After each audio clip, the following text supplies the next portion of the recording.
Este no es un camino de represión, sino de alquimia interior. Aquí, el deseo deja de ser una fuerza caótica y se convierte en combustible consciente.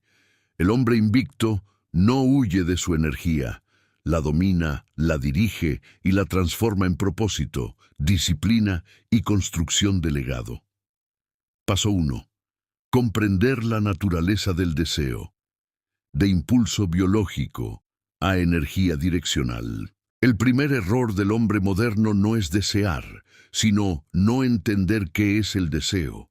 Ha sido educado para verlo como un enemigo moral o como un placer que debe satisfacerse sin límites. Ambas posturas lo esclavizan. La verdadera masculinidad comienza cuando el deseo deja de ser una reacción automática y se convierte en una energía comprendida. Desde la biología, el deseo sexual es una manifestación de la energía vital. Está asociado a la testosterona, a los sistemas dopaminérgicos y a los circuitos de recompensa del cerebro. Su función original no es el placer constante, sino la expansión de la vida, la exploración, la conquista y la creación. El problema surge cuando esta energía es secuestrada por estímulos artificiales, pornografía, validación femenina inmediata, redes sociales, fantasías sin acción real. Desde la psicología profunda, especialmente en Jung, el deseo no integrado se convierte en sombra. El hombre que no lo comprende termina actuándolo de forma compulsiva o negándolo hasta que explota. En ambos casos, pierde poder. El hombre invicto hace lo contrario. Observa su deseo sin juzgarlo, lo reconoce como una fuerza legítima y aprende a dirigirlo. Aquí entra la distinción clave: deseo reactivo versus deseo direccional. El deseo reactivo es automático, aparece ante un estímulo externo y exige descarga inmediata. No construye nada, agota, debilita la voluntad. El deseo direccional, en cambio, nace de la conciencia. No busca extinguirse, sino canalizarse. Se acumula, se ordena y se convierte en acción sostenida hacia un objetivo. El estoicismo masculino entendía esto con claridad. Marco Aurelio no hablaba de eliminar las pasiones, sino de gobernarlas. Epicteto enseñaba que no controlas lo que aparece en tu mente, pero sí lo que haces con ello. El deseo no es el problema. La falta de gobierno interno lo es. Cuando un hombre deja la masturbación compulsiva, ocurre algo profundo. El deseo ya no encuentra una salida inmediata, y entonces revela su verdadero rostro. Se transforma en inquietud, energía, incomodidad creativa. Muchos retroceden aquí porque no entienden lo que está pasando. El hombre invicto no huye. Aprende a sostener esa tensión. Esa tensión es poder. Es la misma energía que puede dirigirse al entrenamiento físico, al estudio profundo, a la construcción de un proyecto, al liderazgo, a la disciplina diaria. Las grandes obras humanas no nacieron de hombres satisfechos, sino de hombres que supieron cargar con su fuego interno sin desperdiciarlo. Este primer paso exige una decisión clara: dejar de verte como una víctima de tus impulsos y empezar a verte como el arquitecto de tu energía. No eres un animal descontrolado, ni un monje reprimido.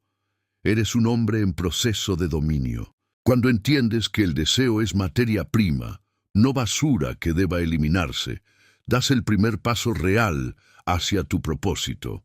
A partir de aquí, ya no se trata de resistir, sino de conducir. Y el hombre que aprende a conducir su deseo, aprende a conducirse a sí mismo.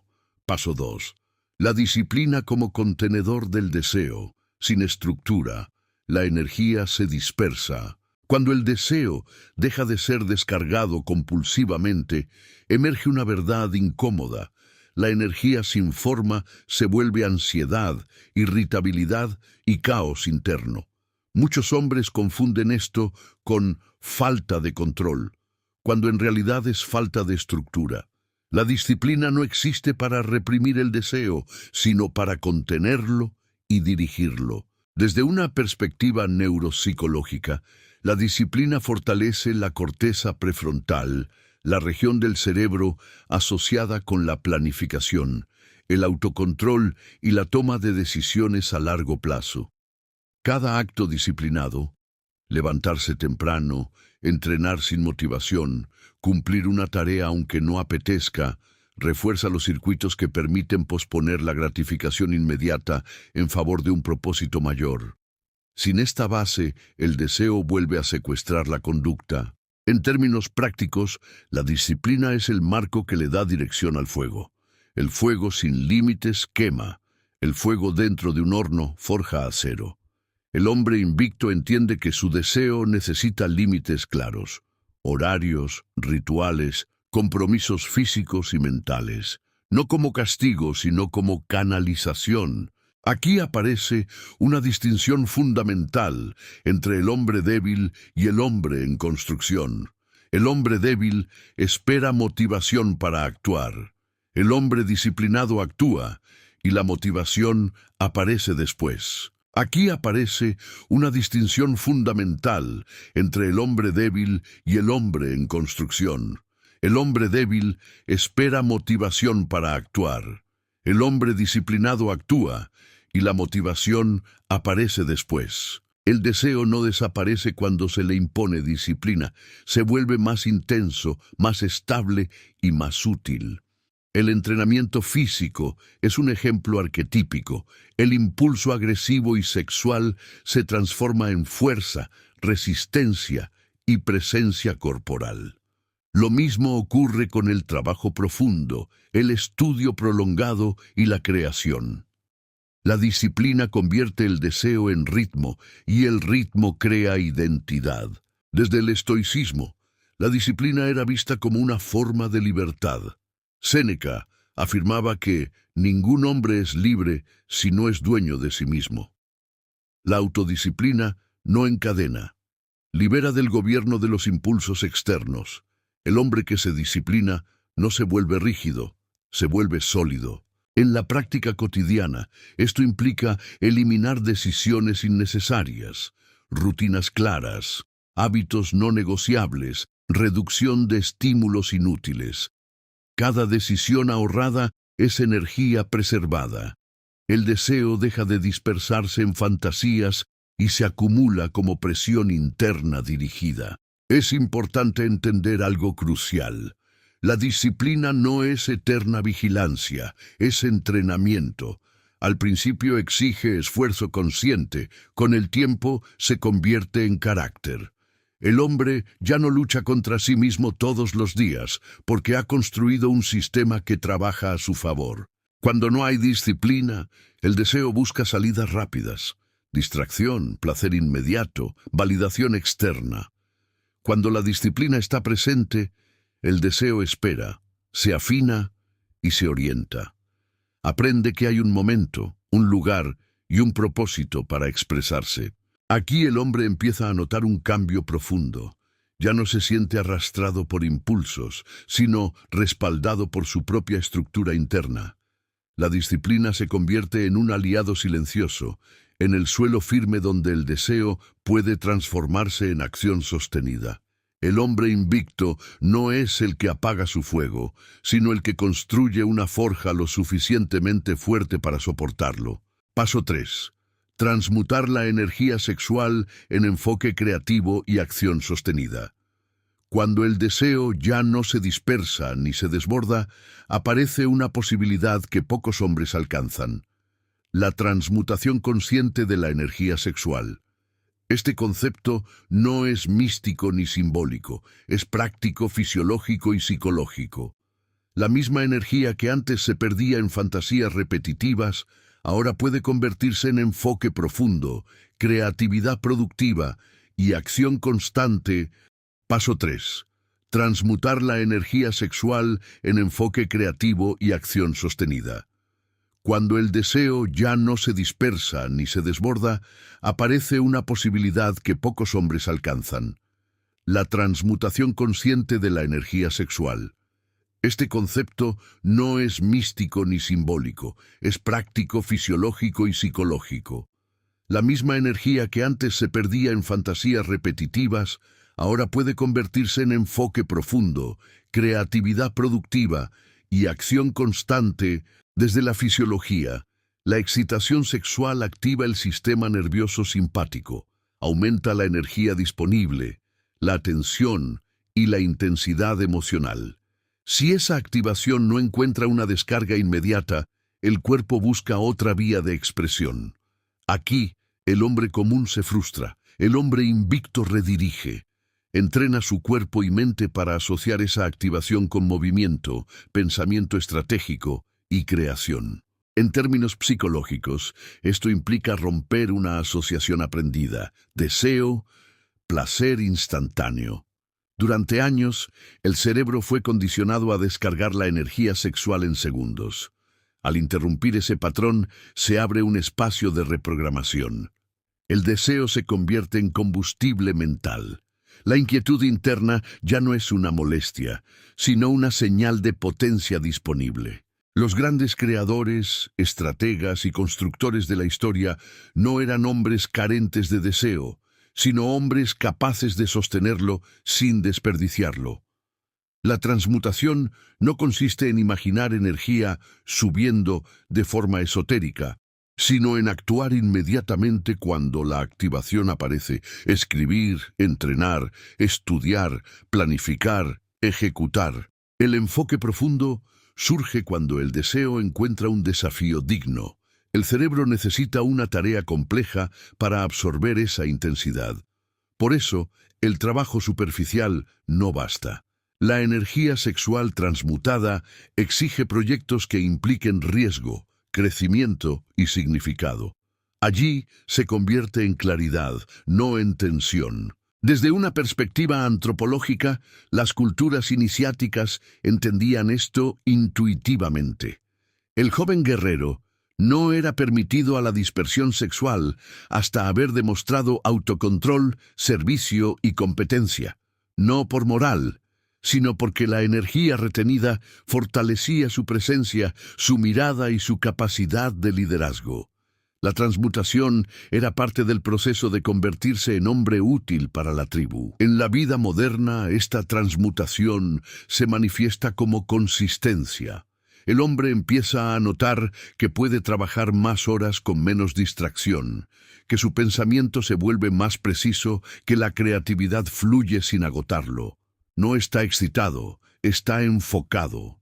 No está reprimido, está dirigido. Un punto clave: la transmutación no ocurre por simple intención, requiere acción inmediata. Cada vez que la energía aparece y no se usa, se convierte en frustración. Cada vez que se usa en algo constructivo, se refuerza el nuevo circuito. El cuerpo aprende rápido. Deseo ya no significa pérdida, significa avance. Aquí el hombre deja de preguntarse ¿cómo controlo mis impulsos? Y empieza a preguntarse ¿en qué proyecto invierto esta energía hoy? Ese cambio de pregunta marca un salto de nivel.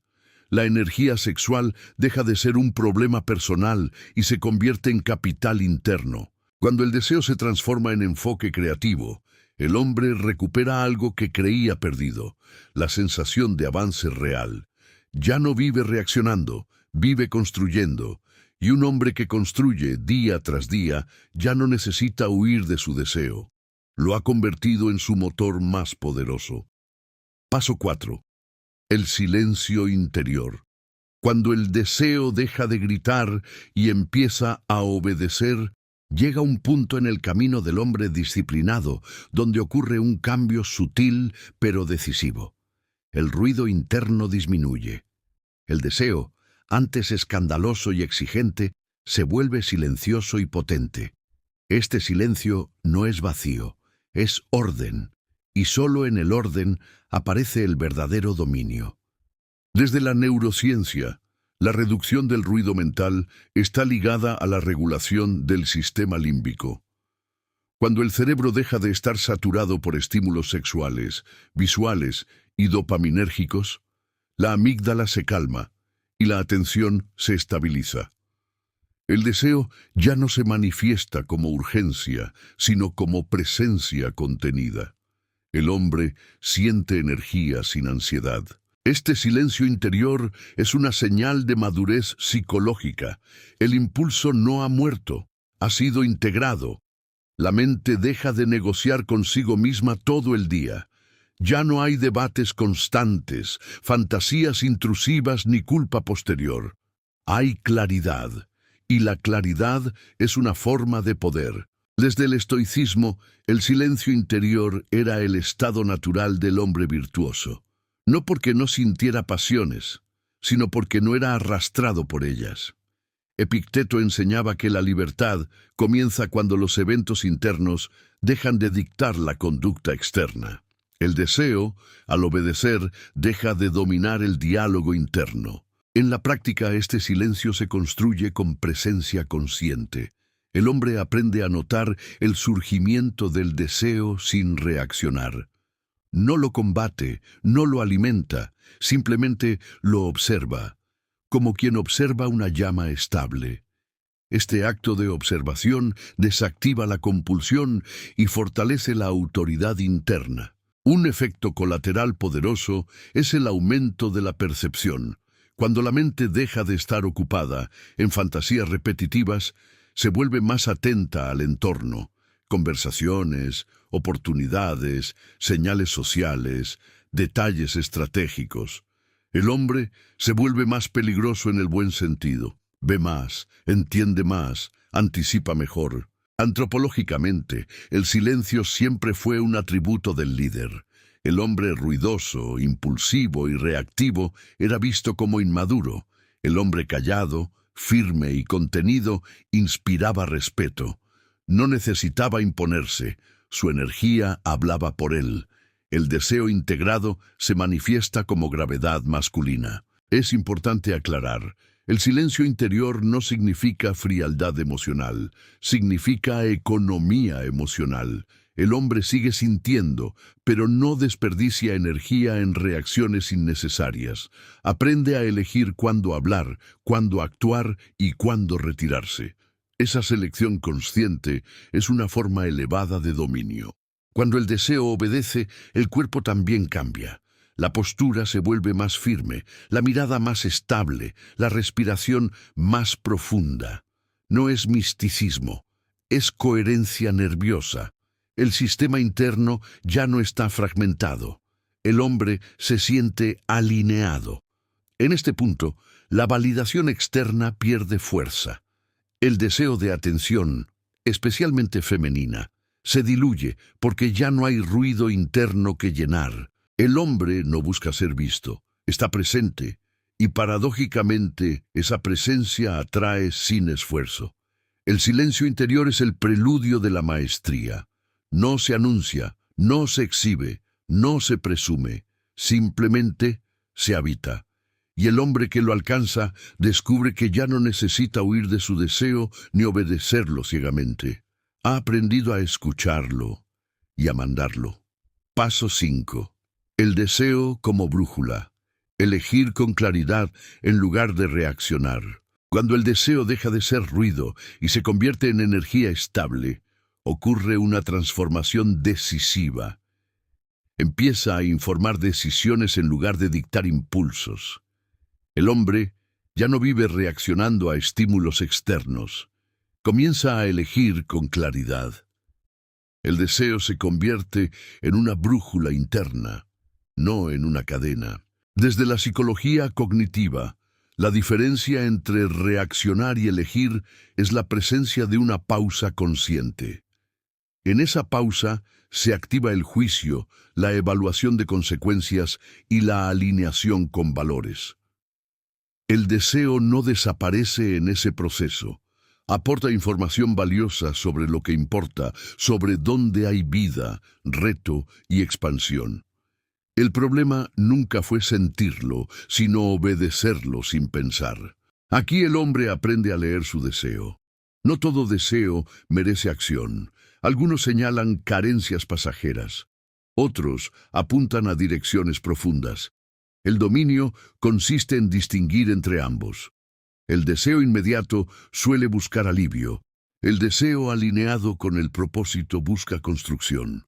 Esta distinción redefine la madurez masculina. Desde una perspectiva estoica, la virtud no consiste en negar las inclinaciones naturales, sino en someterlas al criterio de la razón.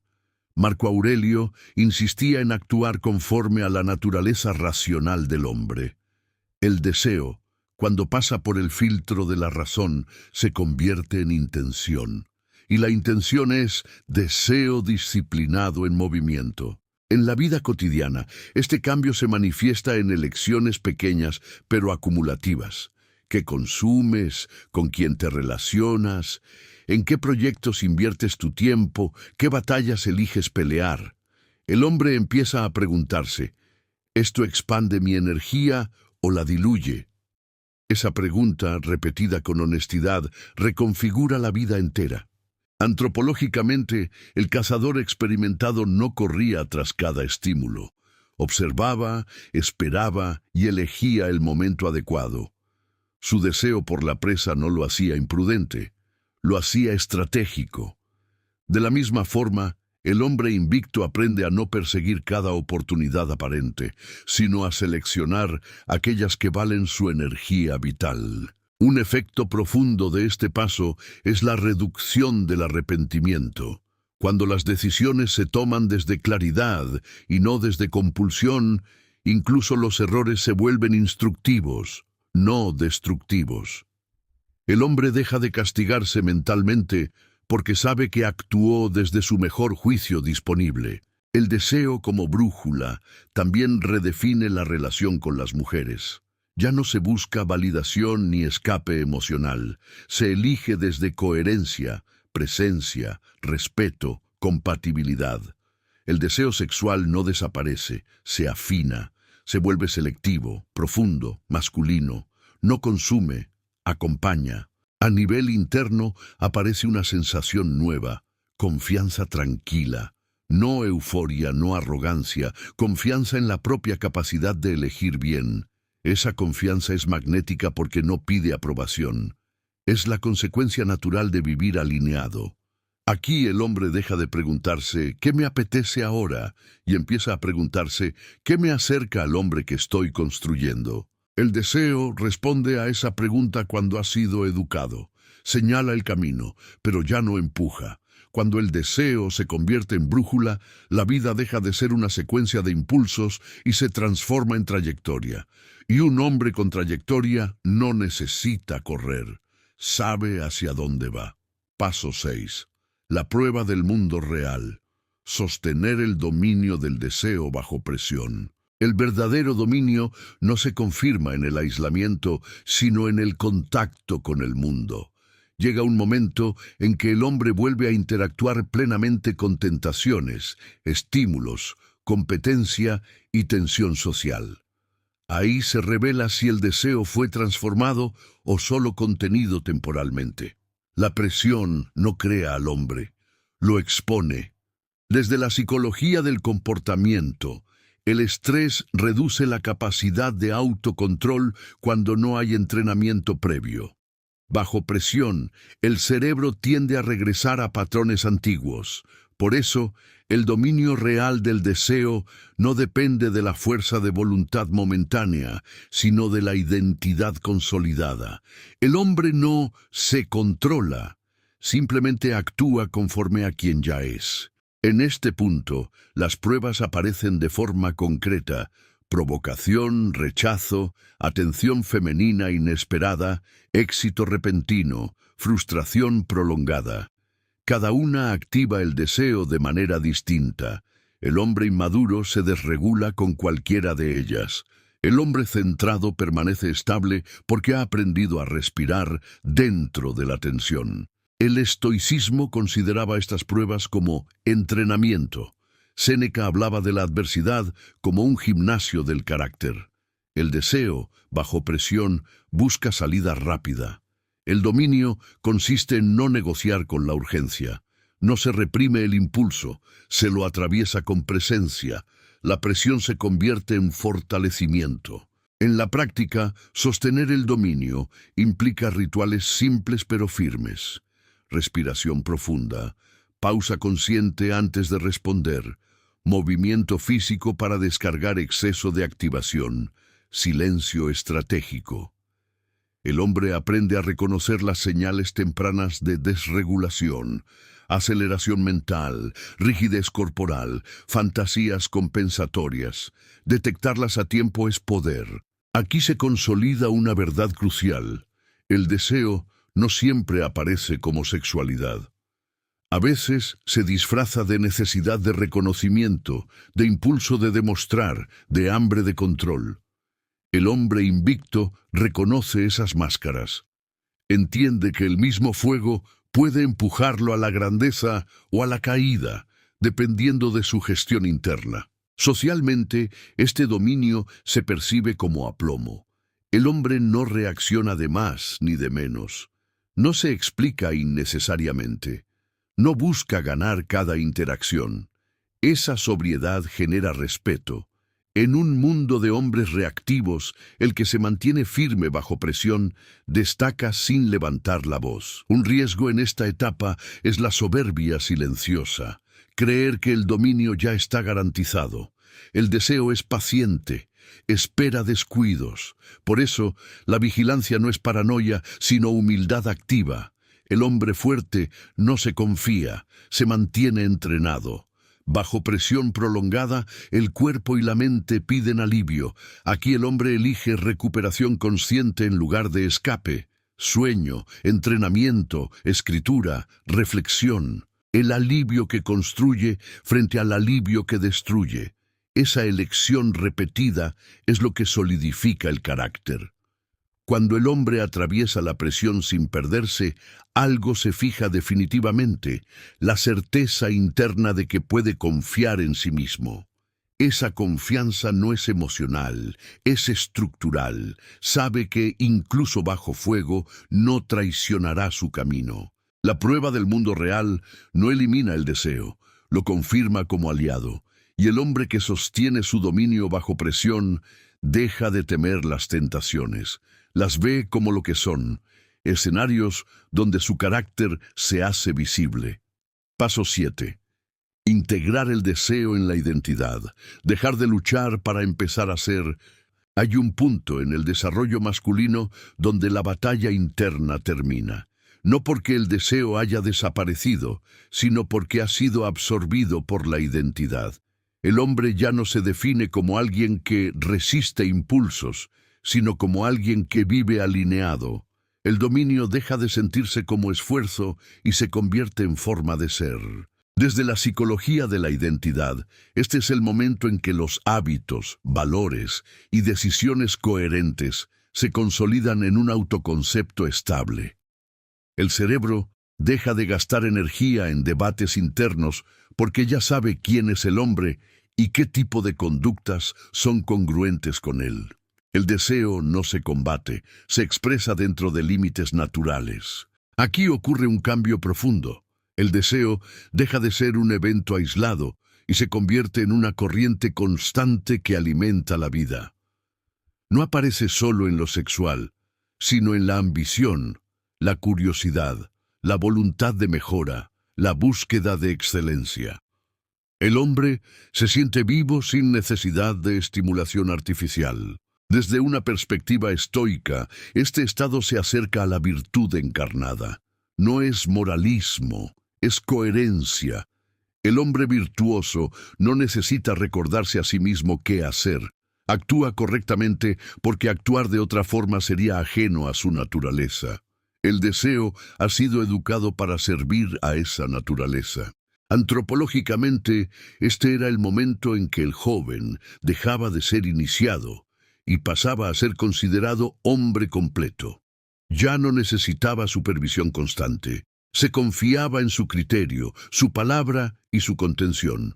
La tribu reconocía en él una estabilidad interna que beneficiaba a todos. En la vida diaria, esta integración se manifiesta como simplicidad, menos conflictos internos, menos dramatismo, menos justificaciones.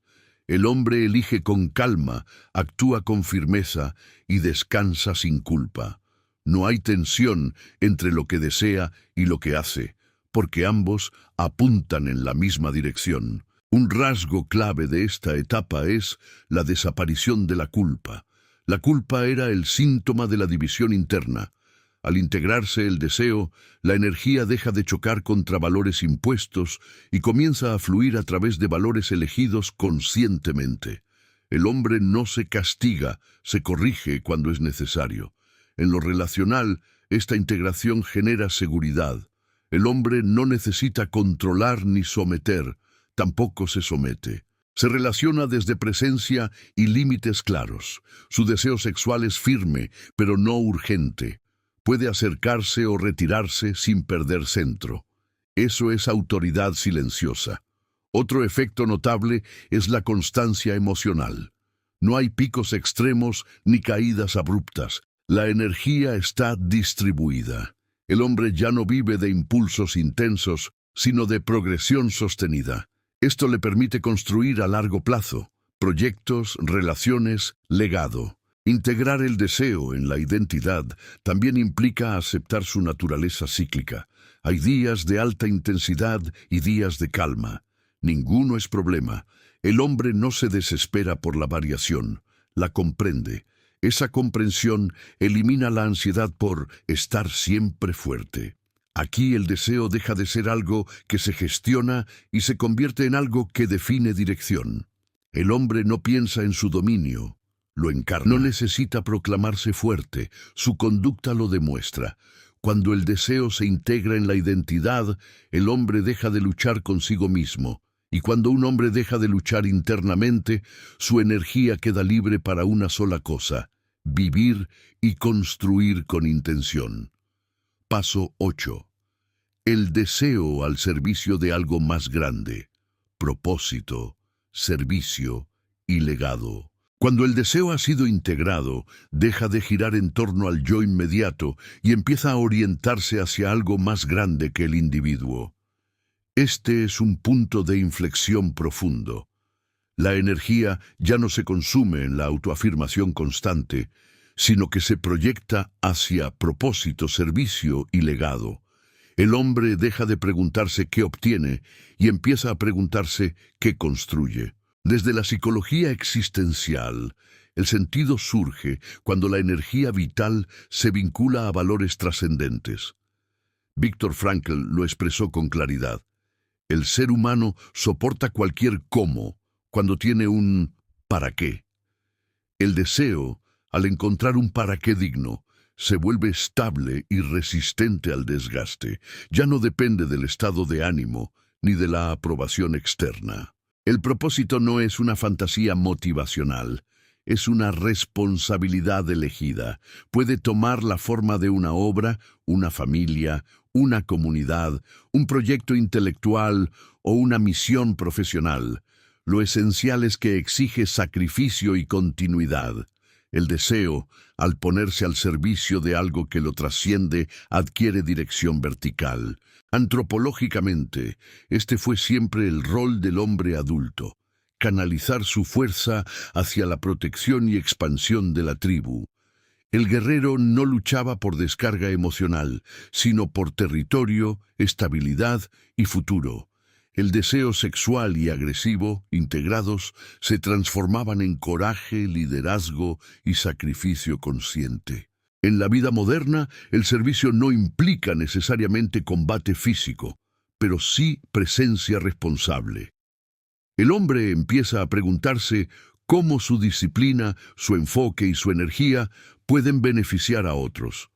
Esto no lo debilita, lo afirma. El servicio elegido es una expresión elevada del poder masculino, no su negación. Un efecto clave de este paso es la reducción del narcisismo. El deseo ya no gira obsesivamente en torno a la propia imagen, éxito o placer. Se invierte en procesos que no siempre devuelven gratificación inmediata. El hombre aprende a trabajar en silencio, a sostener esfuerzos que otros no ven. Esa capacidad es rara y valiosa. Desde una mirada estoica, vivir conforme a la razón universal implicaba contribuir al orden del todo. El hombre virtuoso no vivía solo para sí. Comprendía que su excelencia personal tenía sentido en la medida en que servía a algo mayor. El deseo disciplinado era el motor de esa contribución. En lo práctico, el deseo al servicio del propósito se manifiesta como perseverancia. El hombre continúa incluso cuando la emoción baja, no porque se obligue, sino porque sabe que su energía tiene un destino claro. La fatiga se gestiona. El abandono ya no es opción automática. Este paso también redefine el éxito. El éxito deja de medirse solo en placer, estatus o conquista. Se mide en impacto, coherencia y continuidad. El hombre empieza a pensar en largo plazo. ¿Qué queda de mi esfuerzo? ¿Qué mejora gracias a mi presencia? Cuando el deseo se pone al servicio del legado, el miedo a perder placer disminuye. El hombre entiende que no está renunciando, está invirtiendo. Cada acto disciplinado es una semilla. Cada día vivido con intención es una construcción invisible pero real. Aquí el deseo alcanza su forma más madura, deja de exigir y empieza a ofrecer. Y el hombre que ofrece desde su fortaleza descubre algo esencial. Su energía ya no se agota en sí mismo. Se multiplica en lo que deja atrás. Paso 9. La tentación final. No traicionar lo que ya has construido. Aquí el deseo alcanza su forma más madura, deja de exigir y empieza a ofrecer. Y el hombre que ofrece desde su fortaleza descubre algo esencial. Su energía ya no se agota en sí mismo. Se multiplica en lo que deja atrás. Paso 9. La tentación final. No traicionar lo que ya has construido. Cuando el hombre ha avanzado lo suficiente, la tentación cambia de forma. Ya no aparece como debilidad evidente, sino como excepción justificada. No grita, susurra, no destruye de golpe, erosiona lentamente. Esta es la prueba más sutil. Traicionar lo construido bajo la ilusión de que ya no importa. Desde la psicología del hábito, este fenómeno es bien conocido. Cuando una identidad nueva se consolida, el cerebro busca atajos para reducir el esfuerzo de mantenerla. Aparecen pensamientos racionalizadores. Puedo controlarlo. Solo esta vez. Ya he demostrado disciplina.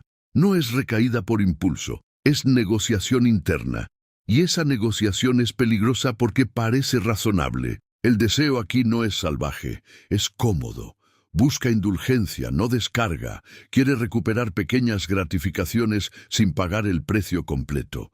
El hombre que no reconoce esta fase confunde libertad con descuido. Y el descuido, sostenido en el tiempo, debilita incluso al carácter más trabajado. Desde el estoicismo, esta etapa exige vigilancia serena. No paranoia, sino atención lúcida. Marco Aurelio advertía que el mayor peligro del progreso es olvidar por qué se empezó. El hombre debe recordar que su fortaleza no es un estado permanente garantizado, sino una práctica viva. La tentación final suele aparecer en momentos de éxito, cansancio o estabilidad prolongada. Cuando todo parece bajo control, la guardia baja. El deseo propone volver a viejos patrones de forma controlada. El hombre invicto entiende que no se trata de moral, sino de estructura interna. Lo que se alimenta crece, lo que se tolera se normaliza. Aquí se pone a prueba la lealtad a uno mismo, no a reglas externas, sino al hombre que se ha forjado. Cada concesión innecesaria envía un mensaje interno. Esto no era tan importante. Y el carácter se construye o se erosiona precisamente con esos mensajes silenciosos. En la práctica, atravesar esta tentación requiere memoria activa. Recordar cómo era la vida antes del dominio, no con culpa, sino con claridad. Recordar la dispersión, el cansancio, la dependencia. Ese recuerdo no es castigo, es ancla. También exige humildad. Reconocer que el deseo nunca queda superado del todo, solo queda bien dirigido. El hombre fuerte no se considera inmune, se considera responsable. Esa responsabilidad lo mantiene sobrio, incluso cuando podría permitirse excesos. Socialmente, esta fase es invisible. Nadie vería la caída hasta que ya esté avanzada. Por eso, el criterio no es la opinión externa, sino la coherencia interna. El hombre se pregunta, ¿esto refuerza o debilita al hombre que soy? Si la respuesta es clara, la decisión también lo es. Superar la tentación final no significa volverse rígido.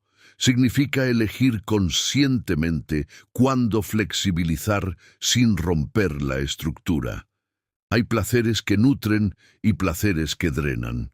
El hombre aprende a distinguirlos sin autoengaño. Cuando se atraviesa esta prueba, algo se fija definitivamente: la integridad. El hombre ya no actúa bien porque sea difícil, sino porque traicionarse sería más costoso que cualquier tentación pasajera. Aquí el deseo reconoce una autoridad final. Ya no negocia. Sabe que hay algo más fuerte que él. Un hombre que se respeta lo suficiente como para no destruir lo que tanto le costó construir.